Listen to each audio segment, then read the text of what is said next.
So we are here practicing our mission to learn to be love in the world. And so in troubled times, it takes great concentration to align ourselves with grace instead of force, with love instead of fear.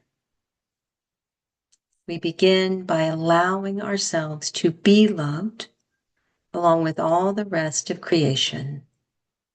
And then we fall into that love and let that love flow through us into the world.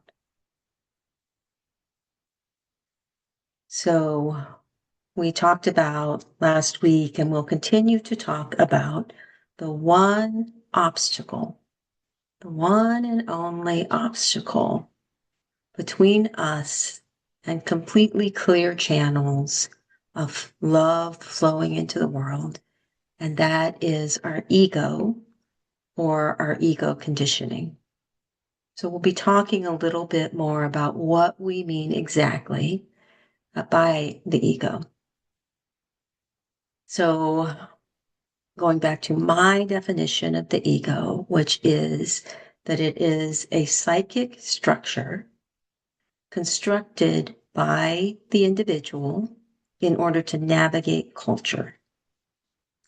It is made up of our beliefs about ourselves and the world.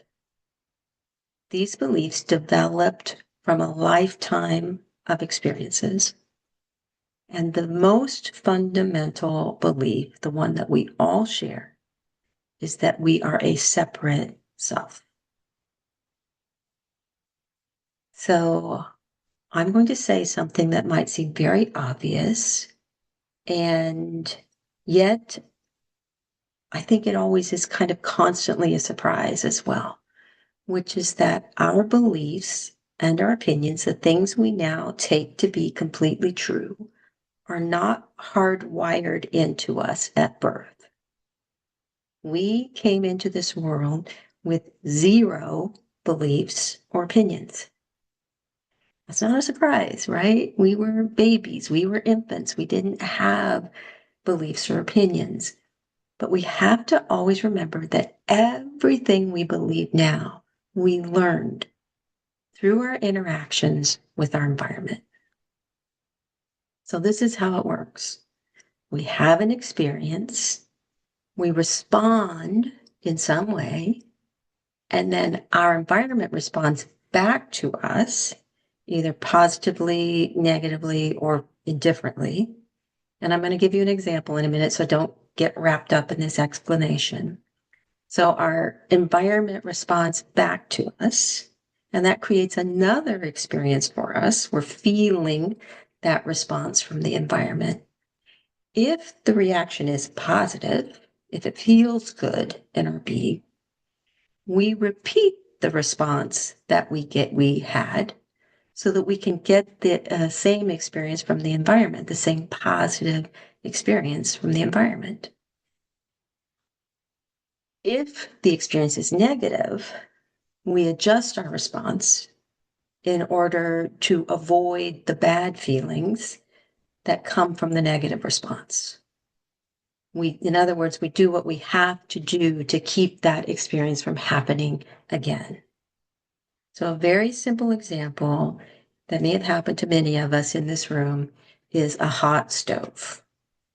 So when we are small children, we notice something in our environment that seems interesting to us, a stove, and we explore it the way we explore anything. We reach out and we touch it. So that is our experience. The experience is noticing something that seems interesting to us. And then the behavior that we do is to reach out and touch it. So that creates a response from the environment. You can see that if the stove was shut off, the response would have been indifferent or even possibly pleasant. But when the stove was on and hot, it created a very painful experience for us. So a second experience, and we react in great pain. So now we've had a negative experience. We then develop a right belief that touching an oven can hurt us. So every single belief and opinion that you hold now was developed in exactly this same way. Some sort of experience, some sort of behavior, some sort of response from the environment, good, bad, indifferent, and then determining how you will behave in the future around this belief that you develop. So here's another example. We're a young child, we go to the grocery store with our parent. We see candy in the checkout line. Seems interesting and exciting to us, so we reach out and we take the candy bar. And our parent reacts powerfully and says, "No," and maybe grabs the candy bar away from us. So our experience was, candy. Our behavior was, I think I'll have some. The environment responds by saying, oh, and it feels bad in our being. And so we develop the belief taking candy without paying for it is something that we don't do. It's wrong to do that. Don't do that. You'll get a negative response from your environment. So that's how we work. That's where all of our thoughts and opinions and beliefs come from. If it gets repeated on us enough times, it becomes a neural pathway that is what we call deeply ingrained beliefs, not ones that we can waffle on, that we can go back and forth about. They become deeply ingrained with us. These are the things that we believe are gospel truth and true in all situations and true for all people, are deeply ingrained beliefs. So these are the beliefs that make up the ego. They eventually become beliefs about how we have to be, how we have to be, what we have to do in order to be accepted in our culture. Okay. So in some ways, this seems really elementary. It's obvious, right? This is how we learn. This is called learning. But what we don't realize is that all of our thoughts and opinions about what is right or wrong in the world develops exactly this way, all of them. Because most of us believe on some level that there is some basic rules of behavior, something that is inherently true in the universe. There are basic rules of behavior, and there is some set foundation of morality or correct morals, and there's not. So watch how you might be reacting to that statement when I say there is no basic rule of behavior. Just notice what happens inside yourself. If you're feeling resistant to that idea, or you're trying to get your head around it, well, that's your intellect and the ego working. And there is nothing wrong with our ego and our intellect working. We just have to recognize that it is the ego. I don't say this to scold, to say, see, there's your ego working again. Of course our egos are working. That's what it means to be human. We just have to recognize that's where it's coming from.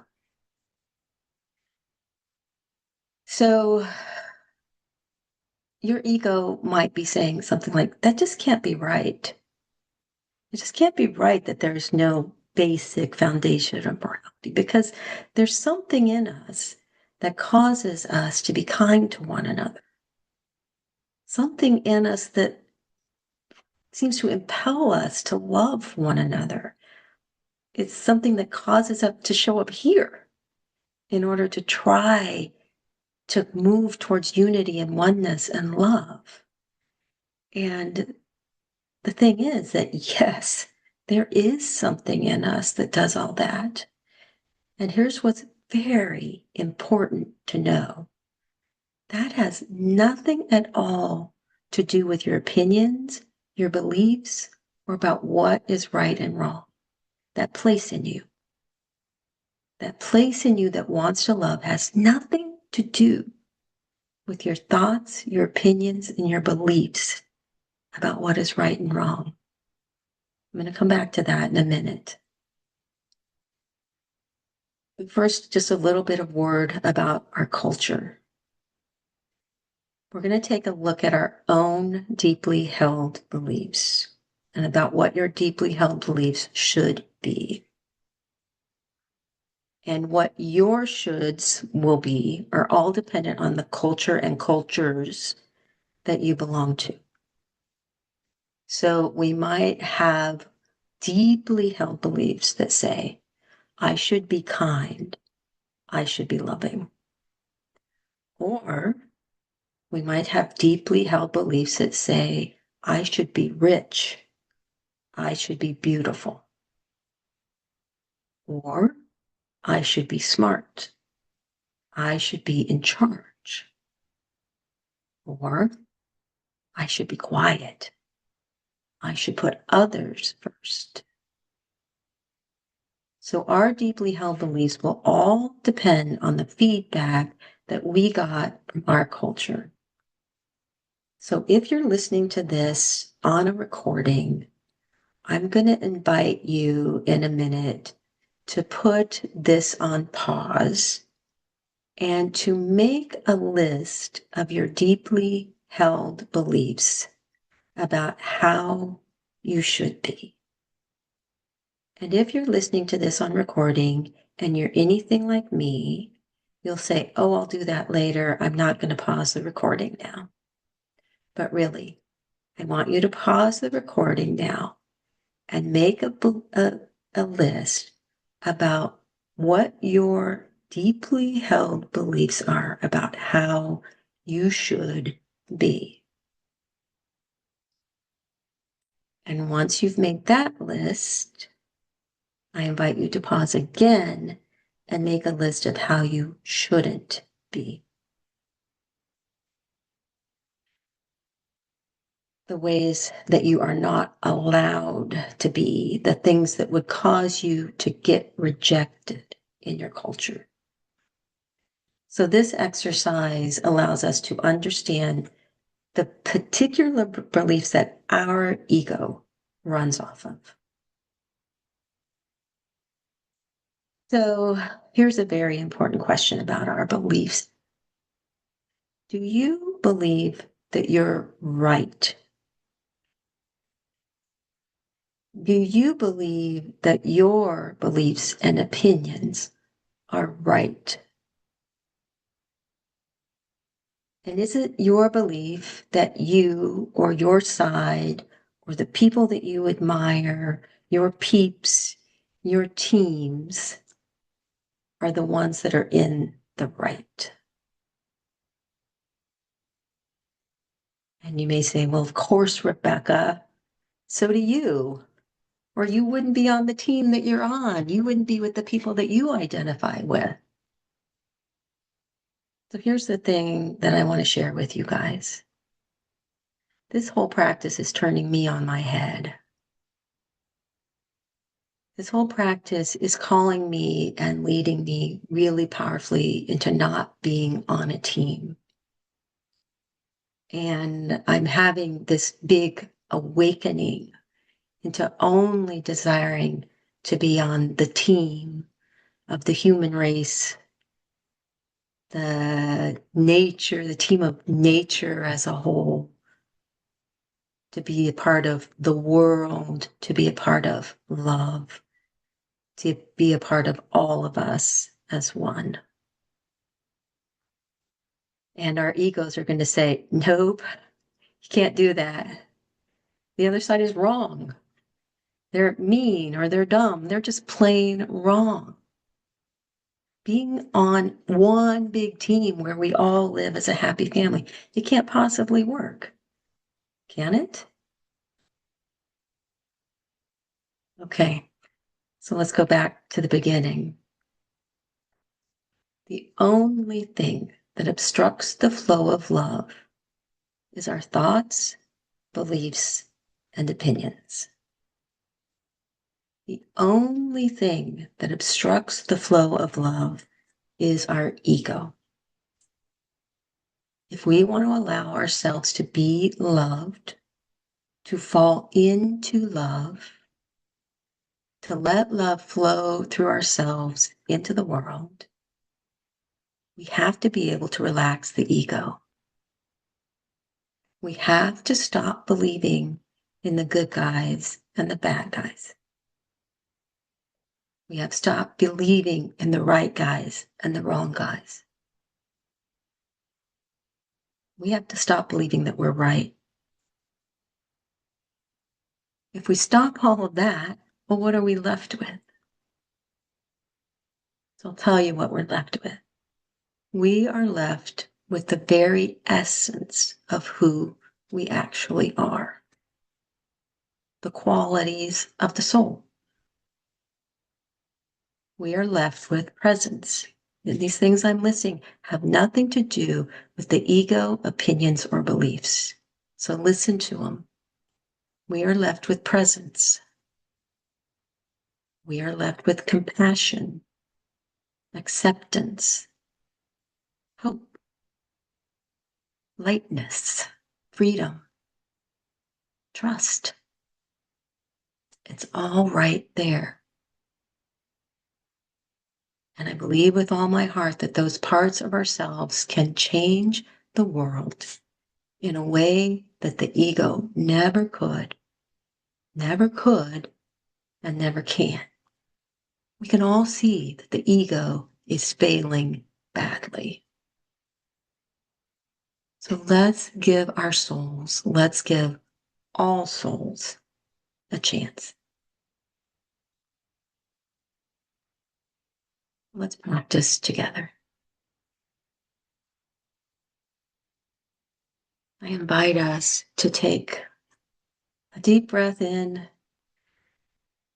and as we let that breath out, to let your eyes close.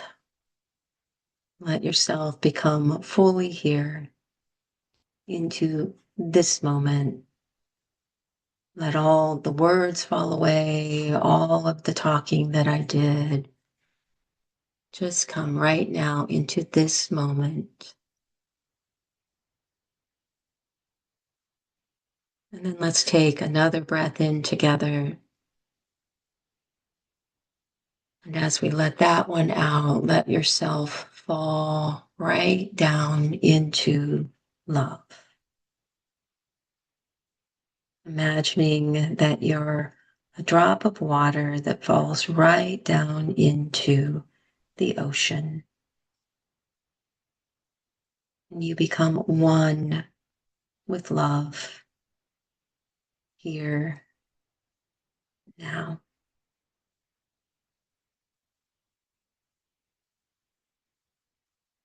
And now just checking in with your own experience. This is our first step into presence, where you just notice yourself for a minute. Notice what you're hearing. Notice what you're feeling in your body. What the aromas might be.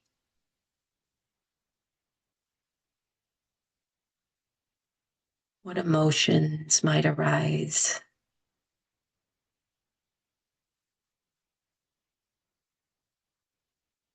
And if you really have to, even noticing a thought or two.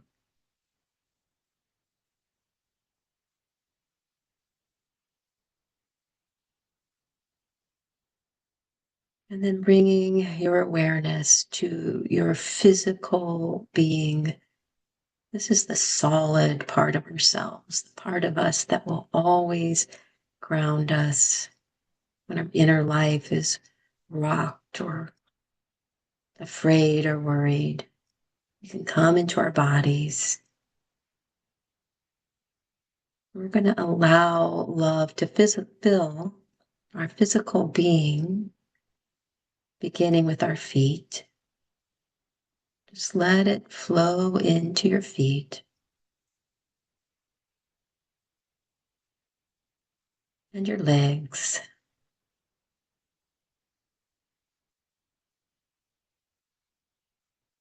Let love flow into your hips, your pelvis, your belly.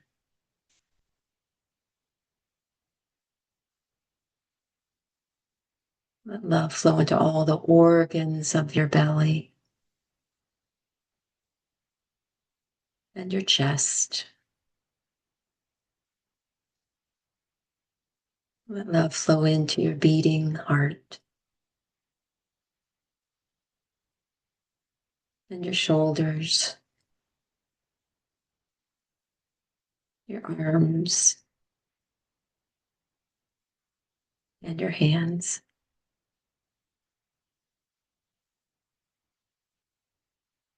Let love flow into your back, starting down there at the tailbone, flowing up through the back, including the muscles, the rib cage,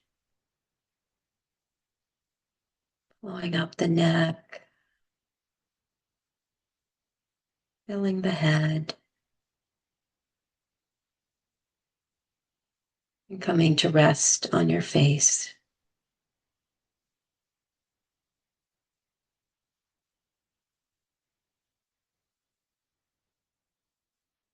Feeling yourself as one whole physical being filled with love.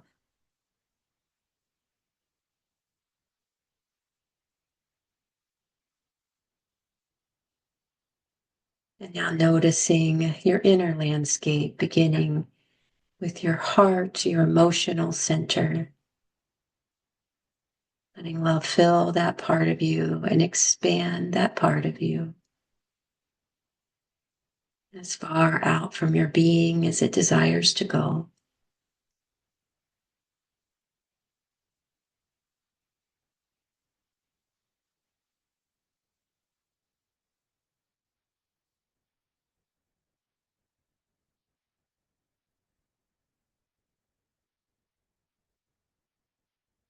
Let love flow into your spirit.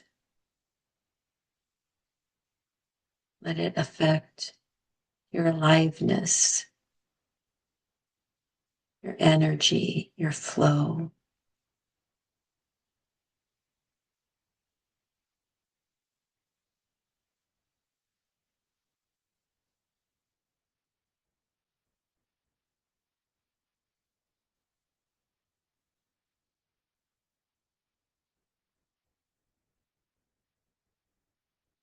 Let love flow into your mind.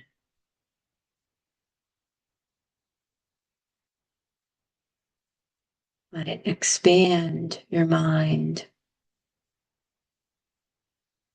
so that there's more love than there are thoughts.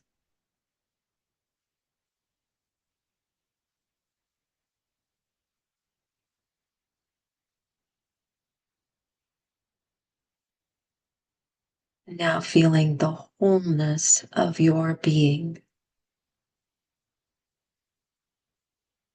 Feeling yourself as body, heart, spirit, mind, all one, here now.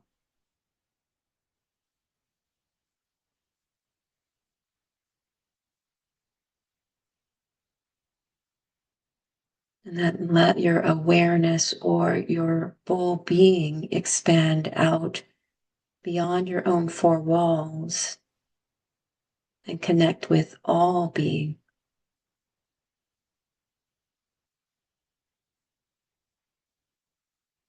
Recognizing the reality of your connection with all things.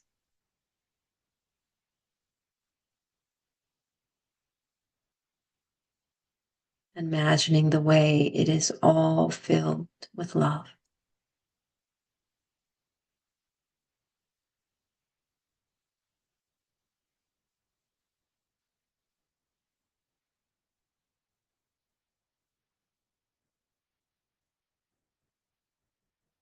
Not losing track of your own wholeness of being.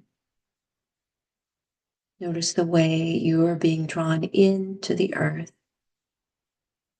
Notice the way the earth holds you through the force of gravity.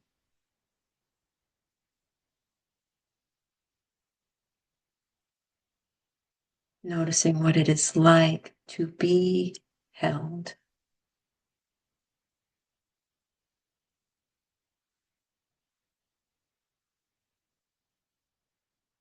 Noticing that you are not holding yourself to the earth, that the work is being done for you. When we know that it's all taken care of, we can relax. So that's what we're invited to in this moment, to allow ourselves to be held, to be held in love.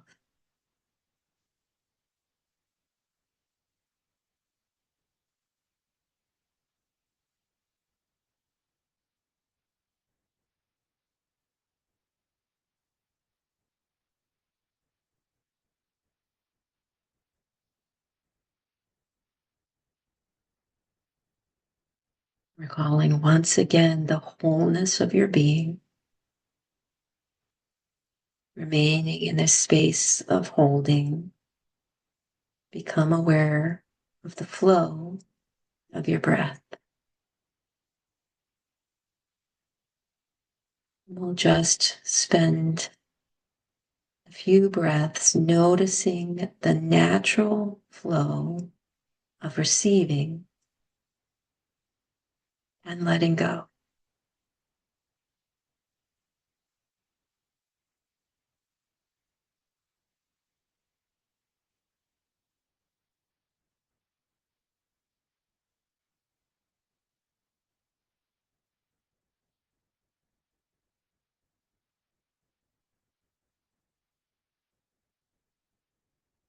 Recognizing that this is the flow of all things, that things flow in and flow back out again, that all things receive and surrender.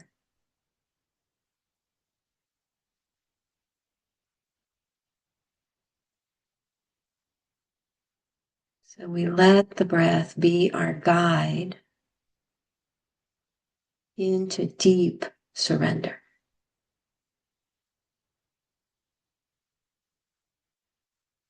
And we let ourselves fall into that out breath, that release. And then let that breath carry us fully into a place of simple being, letting all other things fall away. And we simply are.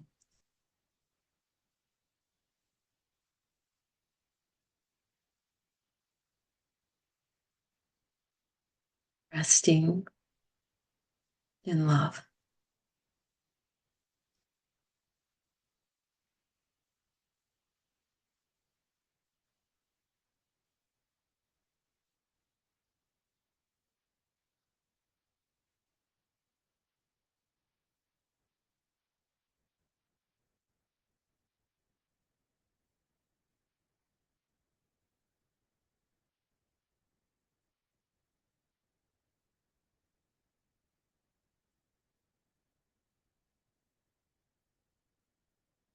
The way our practice works is that when we arrive to this fourth stage of the practice, is simple being.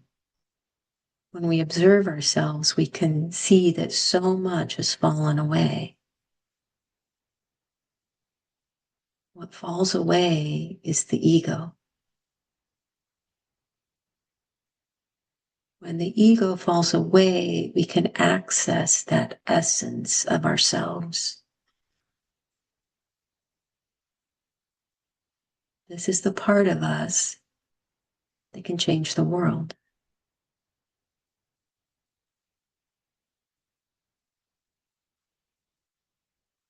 Presence, our compassion, our acceptance, our hope, our lightness, our freedom, our trust,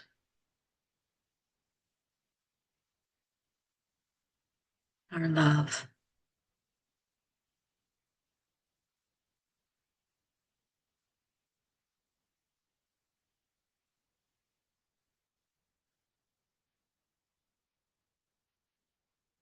As you go about your days, I invite you to notice where you might be very sure you're right,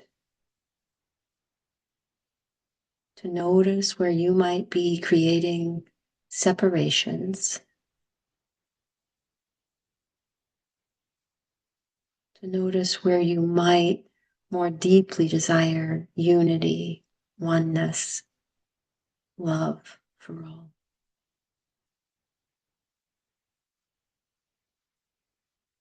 And keep practicing.